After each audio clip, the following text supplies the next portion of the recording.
కారే రాజులు రాజ్యముల్ కలుగవే గర్వోన్నతిం పొందరే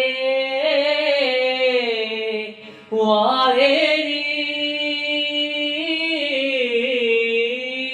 సిరిమూట గట్టుకుని పోవం జాలిరే భూమిపై వెరైనం గలదే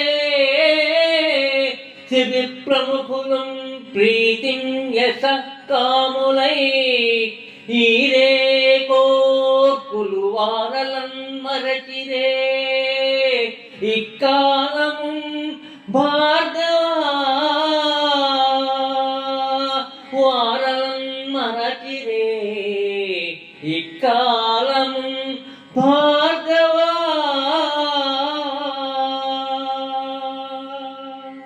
వామనుడు నిజానికి విష్ణు అని బలిని నాశనం చెయ్యడానికే వచ్చాడని గ్రహించిన శుక్రుడు వామనుడికి దానం ఇవ్వొద్దని బలిని హెచ్చరించినప్పుడు అతనన్న మాటలు ఇవి.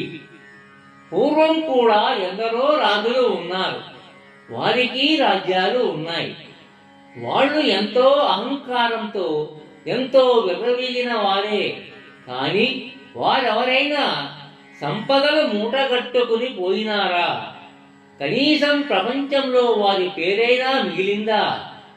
శిబి చక్రవర్తి వంటి వారు కీర్తి కోసం సంతోషంగా అడిగిన వారి కోరికలు తీర్చారు. అట్టి వారిని ఈనాటికి లోకం మరవలేదు కదా. కాలే రాజులు అనడమే ఒక వింత ప్రయోగం. ఆ రెండు పదాలనే తీసుకుని అర్థాన్ని సాధించాలంటే కష్టం కూడా. ఎవరో ఏమిటో చెప్పకుండా వాళ్ళెక్కడ అంటే ఎవరికి మాత్రం ఏం తెలుస్తుంది? కానీ అలా సందర్భాన్ని వివరించకుండా పద్యాన్ని ఎత్తుకోవడంలో బలి ఎంత భావావేశంలో ఉన్నాడో అతని మనసు కన్నా వేగంగా మాటలు ఎలా పరిగెడుతున్నాయో ఇక్కడ పోతన గారు చూపిస్తున్నారు.